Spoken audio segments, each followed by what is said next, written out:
Mirror image. Being yourself is hard when you're a stranger. If only there were no mirrors. Alice sometimes thought, although she carried one in her backpack wherever she went. It was a silver-plated mirror her father gave her with the initials ACS on the back.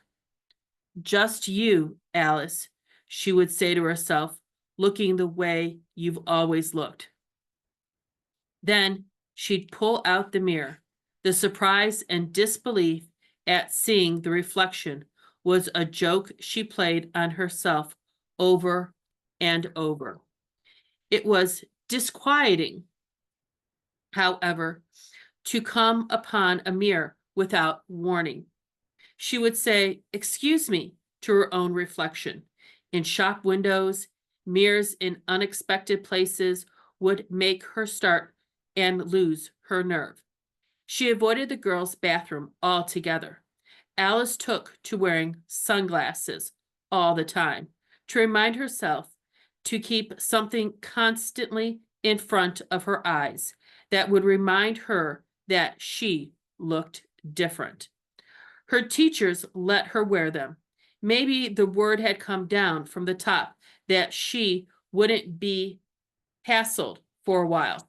But Alice thought it was more than that.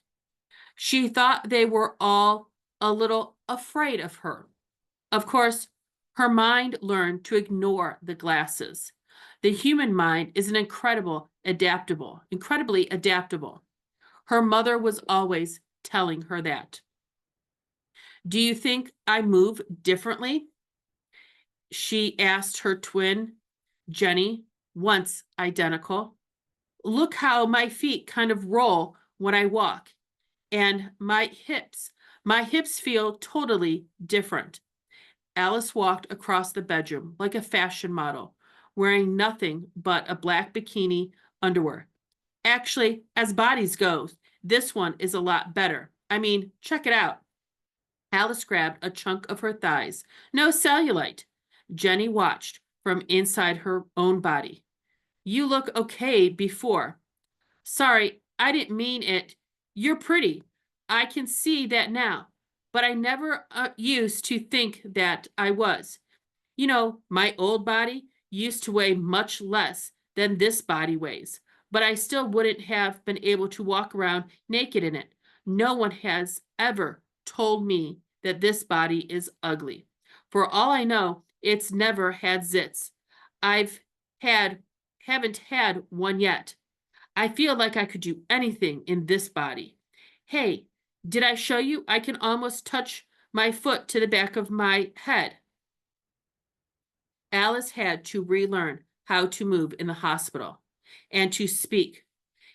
At first, the world was nothing but mush of dark images, disconnected voices, a prickly feeling all over her skin. If someone touched her arm, she wasn't sure from which part of her body the sensation came. Colors seemed different. People's voices were pitched a tone higher.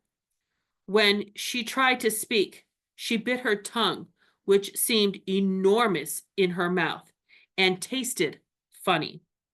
When she finally learned, the tone was different, but the inflections and the slight maritime accents were the same.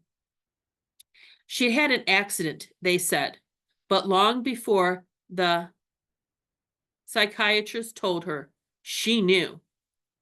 There weren't her hands. This wasn't her breath. "Let me read your diary." Alice and Jenny lay on top of their beds, supposedly doing homework. Above each bed hung a charcoal portrait their father had drawn. He finished them just before he died. Now only Jenny's was a good likeness. "Not now," said Jenny, closing the book and capping her ballpoint pen. "You can read mine." "I know what your diary says, okay? I found a new mole today on my body. Oh, I don't. Mm, Ooh, don't. My new armpit smells divine. Come on. What do you have? Some big secret in there? We've always read each other's diaries. I have to get to know you better. Jenny slipped her diary between her mattress and box spring. Yeah, right. Alice laughed. Then she realized her sister wasn't joking. Your 14 years wasn't enough? You were in the hospital a long time. That's all I mean. Alice swung her legs over the side of her bed and looked at Jenny. At one time, looking at her was like looking in a mirror, and Alice still found her sister's coppery red hair, masses of freckles, more familiar than her own reflection. Jenny, we're still twins. I have the same memories. Camp Wasca, moving to Toronto, Dad, you know, when I draw, I can still make the shadows just the way he showed us. Isn't that amazing? Even though I have a different hand and my signatures is the same too. This is me in here, Jenny. My brain is me. Jenny rolled over on her bed. Whatever.